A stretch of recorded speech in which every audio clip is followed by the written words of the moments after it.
This is the Detroit Sports Podcast Network. Do you play FanDuel and feel like you aren't creating consistent money-making lineups?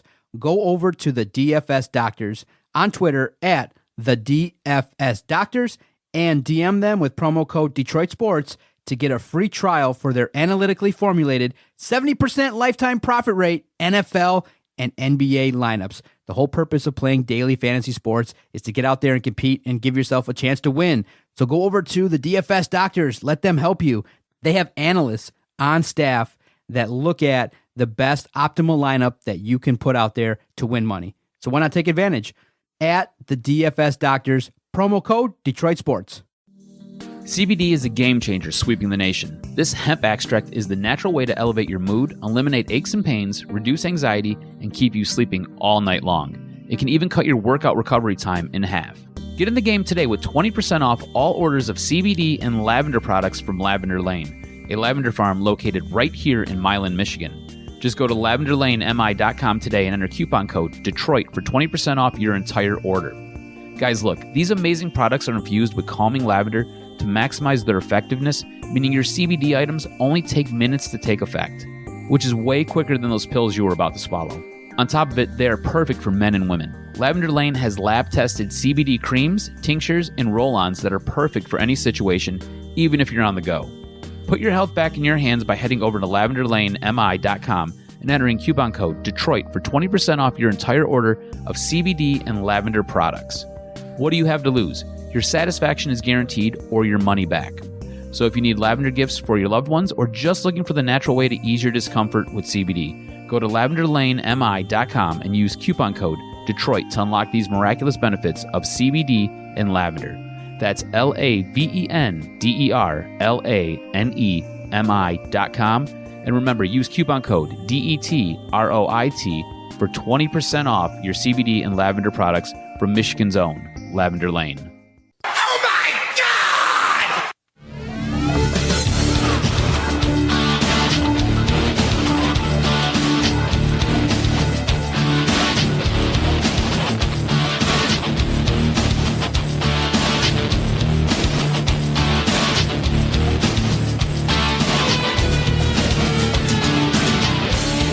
Everybody to another episode of the DocNJock Wrestling Podcast. This is episode 120. I'm your host, Adam the Jock Strozinski, and on today's episode, we've got MMA stars going to the WWE Performance Center. We're going to get you updated on what's going on there.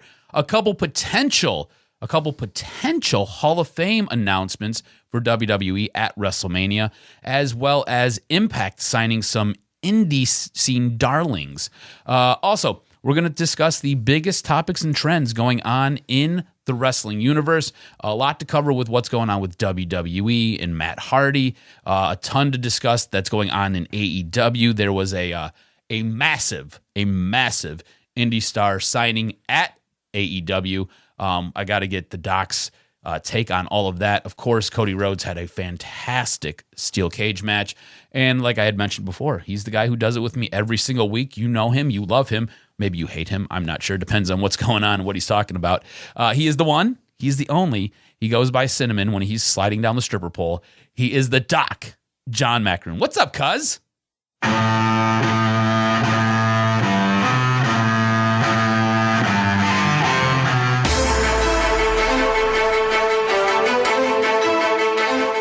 I feel like a face this week. I feel like everything I'm going to say is positive. I feel like a face this week, he Exactly. says. Baby face time. Man, what a week of wrestling, highlighted by NXT. Portland showed out, my friend. Yeah. They definitely were into the matches.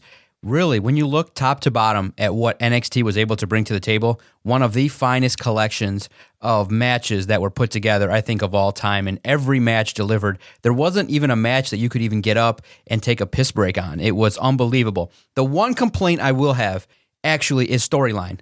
I don't really think I need to see Gargano Ciampa again with a different, with the guys, with Johnny Gargano being a heel. I just felt like, okay, I understand that you couldn't continue this feud, but they've had so many epic matches. I'm not sure the fourth version of this can meet up to expectations. You're going to have to cap it off with something spectacular because of the quality that these guys have had. Johnny Gargano as a heel, I guess I could understand it, just not really needed. They capped off a great run, a great feud over the last, 15 months or so. I don't think I need to see it again. Yeah, look, I get it because they make magic together, right? And I think it adds an interesting twist because everybody was excited a couple weeks ago for Gargano and Ciampa coming back together. I feel like this might be rushed. You maybe didn't need to do it right away. I think Ciampa beats Adam Cole for the NXT title. He gets Goldie back, and I think those two kind of pal around for a week or two, and all of a sudden you start laying seeds of dissension. And Gargano's like, I want that title. That's my title. I deserve that title. And then you can have Gargano somehow turn on Ciampa the way Ciampa turned on Gargano. Do you know what I'm saying? And basically pay it all back. And in the end, Gargano gets the title. I think it would work. I think that'd be a little bit more of an interesting story. I just feel like it was very, very rushed. But you're right. NXT Portland was fantastic. It's funny because we have a great listenership with this podcast. And Adam, who is usually pretty active in the Flick Chat app, as well as on Twitter, basically called what was going to happen. And it looks like it's going to set up true to form. You had Rhea Ripley and you had Bianca Belair wrestling, and Charlotte comes down and interferes in the match. And now it looks like we are set up for a triple threat match for the NXT title at WrestleMania. And I kind of want to gauge your anticipation here on what kind of match we're going to get and if it's going to deliver, because I think we both have been really impressed with Bianca Belair lately. I'm a huge fan of Rhea Ripley. Like, I love her. That's my new girlfriend. Like, Becky Lynch is still smoking hot, and she'll always have my heart. But, got to move on to what's new, I guess, because Becky's hanging out with Seth and makes me sad. The plastic doll, Charlotte Flair, I mean, honestly, like, have you looked at her lately? Like, there's been so much work done. I'm afraid that when she wrestles, something's going to break or pop or explode. But at the time of this recording, they still have not announced Bianca Belair yet. No, but it's trending that way. If you watched NXT last night, you've seen that she basically called out Charlotte. Yes. So at some point, she's going to find her way getting inserted into this match. That's how I'm predicting it anyways. Do you think this match needs a gimmick? I don't think it needs a strap match or a cage match. Just let them go out there and have a triple threat. I think it'll just be a regular triple threat match. Let them handle their business. I don't think Charlotte wins this match. I don't think it does, and I don't think it does either one of these girls a favor if Charlotte wins this match. However, I feel like Charlotte should be the one taking the pin.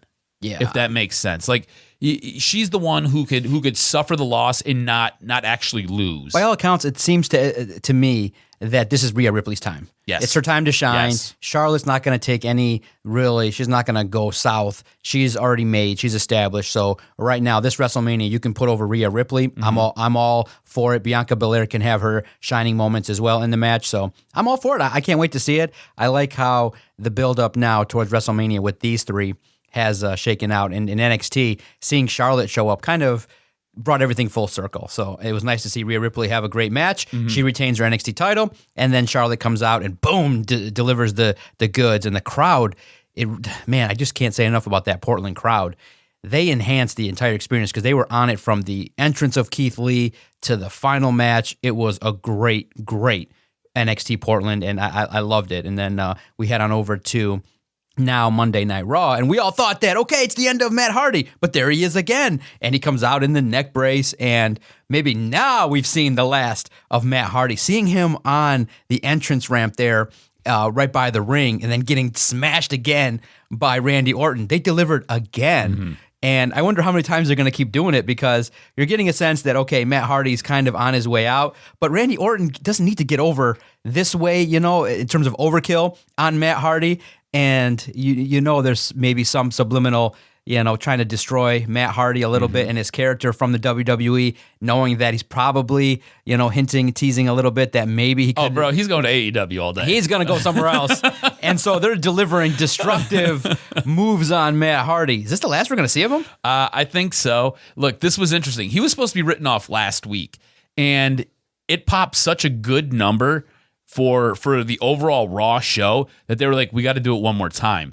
Now, the issue I had is they essentially promised what? It was supposed to be a no holds barred match, and you basically destroyed it within 5 minutes. So you promised this match, you build this match up, and you don't get it, which sucks because this could have been a really, really good match, and this could have really allowed Randy Orton to really take out Matt Hardy.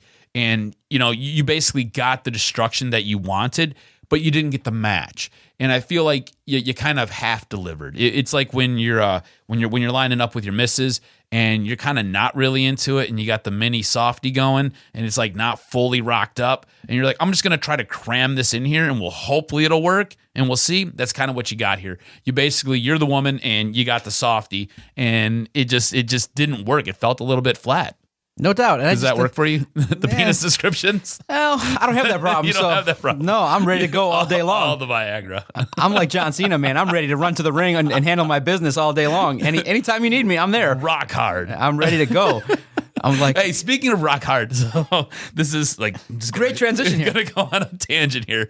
Do you follow Braun Strowman on Instagram? No, I do not. No, so he's follow. He's fantastic. It looks like him, EC3, and Drake Maverick were out at this gun shooting range, like massive artillery guns. You have EC3 in the back, who nobody has seen EC3 in months. He's on the side of a milk carton. He ends up turning up with Chris Jericho. Anyways, he's in the back. This dude looks like he is chiseled out of straight granite. It is insane how WWE, because he has the look Vince loves. Like, dude looks like a bodybuilder. Rock hard. He's a good-looking guy. He can cut a great promo, yet Vince finds zero qualities redeeming about this man. I can't wait for him to go to AEW. But anyways, you get a chance. Check out Braun Strowman's Instagram. It's like Adam. I think it's like Adam Shearer, Adam Scheffer. It's not Schefter like the ESPN reporter, but it's something like that. Anyways, he's a great follow on Instagram. He always does pretty cool things. Anyways, EC3 looks amazing. So sorry, side note, I just derailed our program. You want to stay with Monday Night Raw here, no doubt, and talk about the Monday Night Messiah. Do you love this character? I think this character is actually delivering. I think it's fantastic. Finally, yes. I think that they're using Seth Rollins in the way in which he needs. The leader of a group, the guy that's kind of letting it loose, better promos, the crowd's reacting a lot better. I'm impressed with what Seth Rollins has delivered the last month or so. Yeah, no, I agree. I think this is a role for him, and he's owning it right now.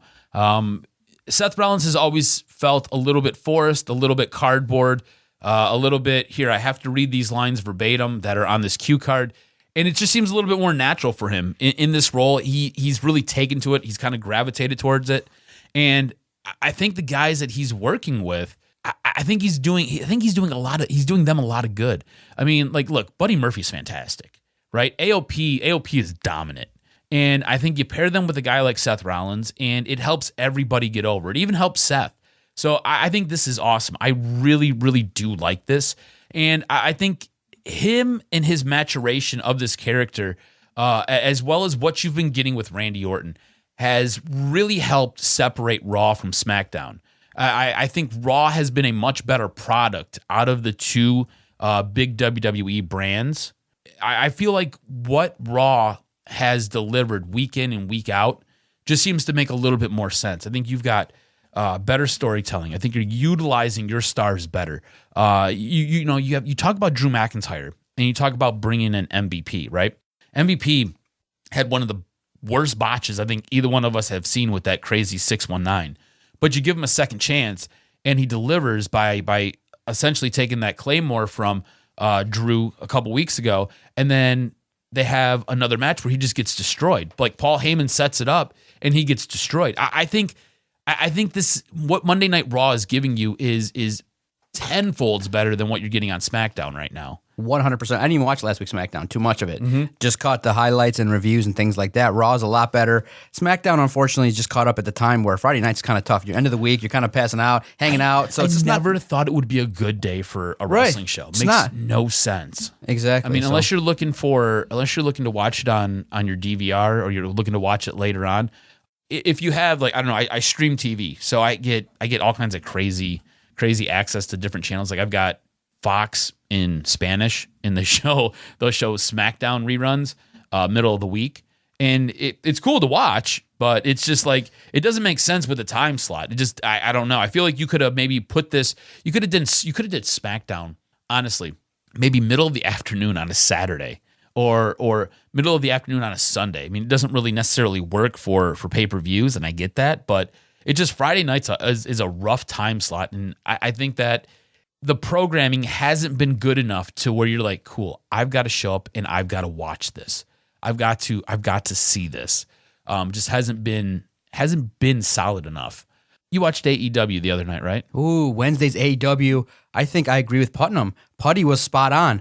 Collectively, 2 hours of jam-packed wrestling, It was fantastic. It was unbelievable. It was a great like show. It was like they said, okay, we're going to step it up now. It's February. It's like you kind of, you know, when television stations have their ratings period in their books, and all of a sudden you realize, wow, there's like 18, 15, there's like, you realize, wow, there's like 18 stripper stories, or there's like a lot of stories that people want to pay attention to. It's like sweeps. Yeah. And it felt like a wrestling sweeps episode. My God, was that episode unreal.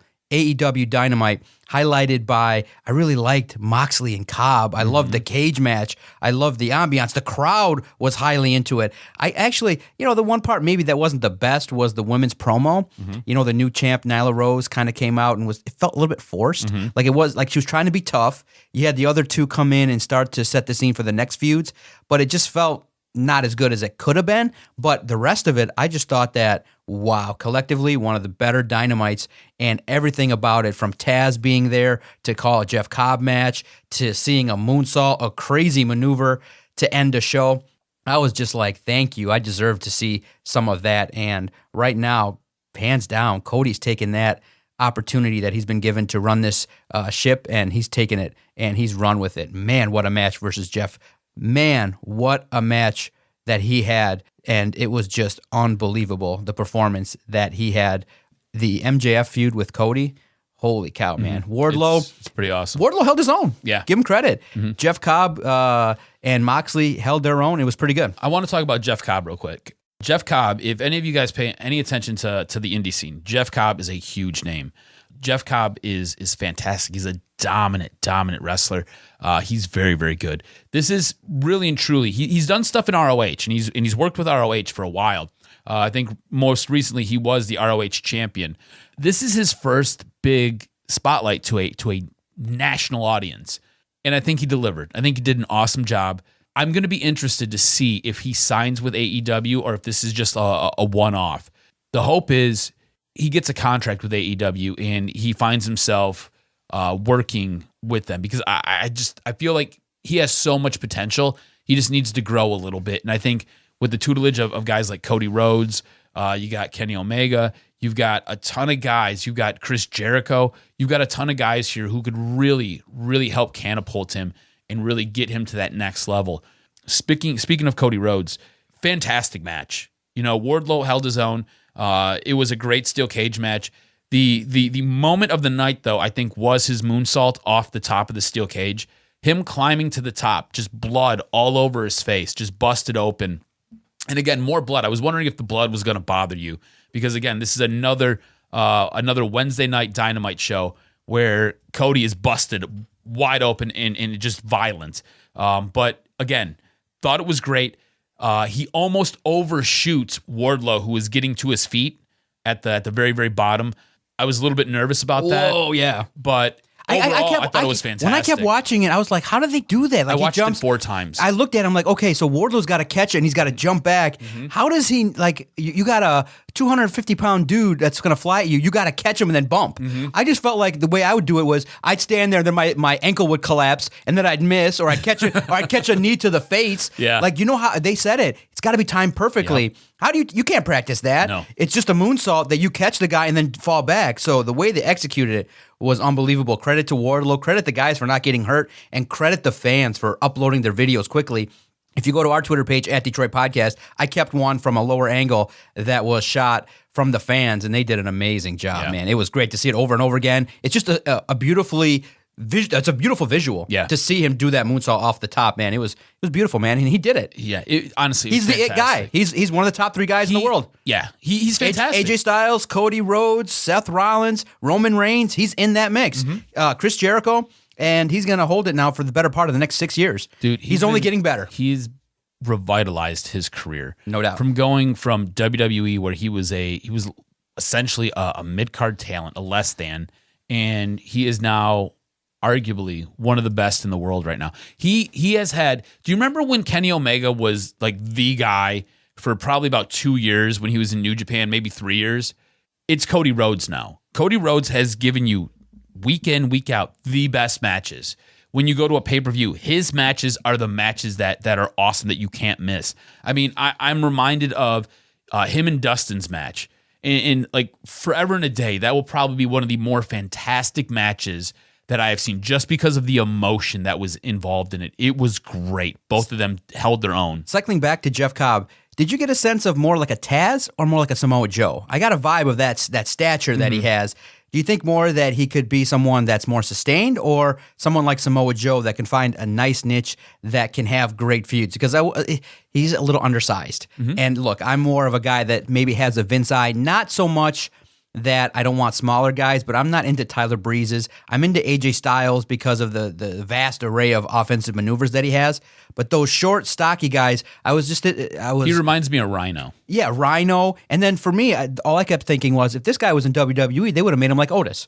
You know, they would have made him like somewhat silly, but I think he's legit badass. I like the first move being a suplex, but having him lose kind of took the luster. I think maybe with Jeff Cobb, you could have just had him be an enforcer for a month. Yeah. I think with him, you don't bring him in right away to be fed to John Moxley. No. I just felt like right away you could have just had a scenario where I'm the enforcer. Whenever Chris Jericho or the fellas need me, I'm there. I'm going to talk for a minute, hype him up, because I don't think, for me, I never heard of him until I saw him on AEW, which I think in this day and age, you got to kind of slow things down, hype somebody up, tell us who Jeff Cobb is, because great, you can tell me to him.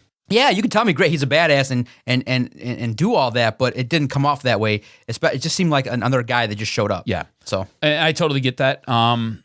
Physically, he reminds me of Rhino, but I think you are closer to your Taz assessment, and what he could be, because he is like 5'7", and he is like 5'7" tall, 5'7" wide. The guy is built like a brick shit house, and he's just intense. Still got to say this though, AEW is better than NXT. The show definitely with the larger crowd, it's more hyped. It seems more big time. JR is like just a half beat behind. Just like he's like, oh, I'll get it right. He's like, the big moments, he's there, he delivers, but not without a couple little errors sprinkled out. And, you know, we're used to seamless announcing, and it's just he's like one half step behind sometimes with some errors and things like that. It's not a big deal, but it makes it from an A+ show to an A. I loved it all the way around. I just think that JR maybe just needs to take a behind-the-scenes role. Let a young dude, Excalibur and Taz, let them handle their business. That game is for a fast-paced individual with quick wit and can't slow down like where the guy's already making a move and you're now into the discussion of it. One half beat behind. It's not ever, it's like just one of those things where it's not awful, it's just one half beat behind. And it can't be. It's distracting from what we're used to. Exactly. And it's just, he's older. Yeah. You can't blame him. And he's just slowing down. His podcasts are great. His definitely knowledge of the game is unparalleled, unheralded. But it's still great to see AEW with their production. It was great to see Chris Jericho shave, come down, and the crowd was singing his song, made it awesome, and I loved it all the way around. The return of Darby Allin. The return of Darby Allin was pretty sweet. So all in all, great AEW. I was impressed this week. A good week of wrestling. Yeah, it really was. AEW's fantastic, man. They're killing it. It's great. All right, hit me with this week's professional wrestling news and notes before we get out of here. So MMA star Tito Ortiz visited the WWE Performance Center in Orlando, Florida last week. So this is marking what could be the first steps towards a working relationship between the two sides. According to a PW Insider, Ortiz did some wrestling training and familiarized himself with the WWE system while in Orlando. The visit reportedly also allowed Ortiz and WWE to kind of feel each other out and see what they could possibly be working towards in the future. Former WWE champion John Bradfield Layfield, so JBL, is reported to be inducted into the WWE Hall of Fame this April. According to Wrestling Inc., WWE will soon announce JBL as a member of the 2020 Hall of Fame, which will be honored in April 2nd in Tampa, Florida, as part of the WrestleMania 36 festivities. Also, the British Bulldog, Davey Boy Smith, is reportedly set to get inducted into the WWE Hall of Fame during that weekend. According to Dave Meltzer, he's going to be inducted. It's been confirmed, although it's unclear when WWE will officially announce it. Now, Impact Wrestling is making some moves and some noise here. They have announced the signing of Dashing Chris Bay. If the name sounds familiar, he's been on WWE television before. Bay wrestled on 205 Live against Daivari. Many commented after that match that it was actually better than the guy who he was supposed to be enhancing. Bay has also appeared for Ring of Honor as well as Impact previously. Bay also wrestles. Bay also a wrestler who was specifically mentioned by Cody Rhodes as someone AEW is keeping an eye on. So Impact has kind of swooped in and taken a guy that AEW was looking to bring in. Matt Hardy, again, expected to sign with AEW after his WWE contract expires. Just like Hardy, Dave Meltzer is reporting on the latest Wrestling Observer Radio that Rusev has also not yet re-signed his contract with WWE, despite being put back on TV. WWE will likely be throwing a ton of money at Rusev to try to convince him to re-sign with the company. Could you see Rusev going to AEW and just killing it? He'd be a major star. I just can't believe how they've misused him. But unfortunately, sometimes there's only really room for 4 or 5 guys at the top, and that's why there's a great need for competition. Mm-hmm. A guy like Rusev can hop on over and elevate himself, maybe come back and be a world champ. Yeah, I think Rusev would be fantastic in AEW. We can expect to see AJ Styles going one-on-one with The Undertaker for the very first time in their illustrious careers. While no tease has been made yet on TV for the feud, looks like AJ Styles will be returning to the ring from injury on February 27th at the Super Showdown. So what will end up happening is they'll build on this match with The Undertaker. It's probably going to start there. Meltzer's reporting on Wrestling Observer Radio that it's because AJ Styles can afford to take the loss. In Meltzer's words, at least in some ways, I can understand that match. At least, number 1, AJ is a heel. Number 2, AJ Styles can lose to The Undertaker, and it isn't going to hurt him at all. Number 3, you're going to have The Undertaker in a match. You might as well have it against one of your best guys so it doesn't suck, and you know what I mean. Basically, Undertaker's old and slow. So Meltzer goes on to say, the one thing is most guys really wrestle Undertaker and lose, don't really get hurt by it. The way AJ's been positioned, it's not going to hurt, so you just have to get Undertaker on the card. So that's what we're probably going to get. I'm okay with it. I'm okay with it. Not thrilled. Yeah. We'll see how it plays out. Yeah, me neither. Shelton Benjamin has signed a new multi-year deal on Chasing Glory with Lillian Garcia. Benjamin confirmed the news himself. And that, my friend, is going to do it for this week's News and Notes. Perfect addition. We got in here. Oh, I love it when we record this podcast, get a chance to talk some wrestling. Definitely head on over to the Flick Chat application or follow us on Twitter at Detroit Podcast. Go anywhere your favorite apps are located, Google Play or the Apple Store. Download Flick Chat. It's where we go to debate all the angles, where we talk about who we're liking, who we're not, stock up, stock down, and we watch the shows live via Flick. It's a great spot to talk Detroit sports and professional wrestling, or hit us up on Twitter at Detroit Podcast, at Adam R. STROZ. We'll definitely be in the mix talking professional wrestling. Adam and I love it. We're marks. We're smart marks, and we get in there. And it's fascinating, too, that I like what I'm seeing in terms of professional sports teams are now embracing WWE a heck of a lot more. Cesaro on Thursday was at LCA for the Pistons game for what they're calling now WWE night, where the Wings have done it, and now the Pistons have jumped on board where, hey, bring on a professional wrestler, let them promote the brand, and you can take a photo with a special ticket, and it's pretty sweet. I'm a big fan, and it's been a great week talking professional wrestling. Find us anywhere your favorite podcast is available. DocNJock Wrestling Podcast, each and every Friday. We're the tag team champions of the world, DocNJock, and you know this. Peace out.